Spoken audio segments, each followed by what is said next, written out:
স্বাস্থ্য উপদেষ্টার পিএ, আরেক উপদেষ্টার বোধহয় এপিএস। এটা তো ভয়ঙ্কর ব্যাপার। শেখ হাসিনা তো ওটা 3টা ডিগবাজি দিবে এসব কথা শুনলে, যে আমাদেরকে বলো দেখো কি অবস্থা। কেন ছাত্র নেতারা বিভিন্ন মিনিস্ট্রিতে গিয়ে তারা মানে মনে হচ্ছে যে মিনিস্ট্রির যেমন পার্লামেন্টারি কমিটি থাকে তেমনি ছাত্রদের একটা কমিটি থাকছে। এটা তো ছাত্রদের ভাবমূর্তি নষ্ট হচ্ছে। কেন তারা এই কাজটি করবে? রেলওয়েকে দেখার জন্য সেখানে আবার বৈষম্য বিরোধীদের একটা কমিটি করে দেওয়া হয়েছে।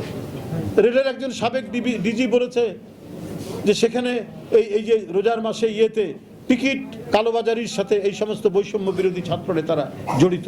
শত শত কোটি টাকার টিকিট কালোবাজারে টিকিট বিক্রি করা হয়েছে, তারা বাণিজ্যের সাথে যুক্ত। তো সেটা অন্তর্বর্তীকালীন সরকার দৃঢ় হাতে সেটা তো দমন করা দরকার ছিল।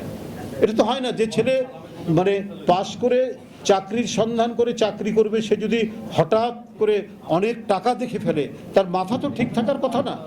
তার নৈতিক উৎকর্ষতা বৃদ্ধির জন্য যে সুযোগ তো সে পাচ্ছে না, কারণ সমাজের মধ্যে এমনই দুষ্কৃতিকারী মানুষ আছে এই ছেলেদেরকে নষ্ট করার জন্য তারা নানাভাবে গিয়ে তাদেরকে টাকার উৎকোচের লোভ দেখিয়ে তাদের যে স্পিরিট, তাদের যে আপনার স্বচ্ছ যে চেতনা, এটা বিকৃত করতে পারে। তার কিছু কিছু আলামত তো ফুটে উঠছে।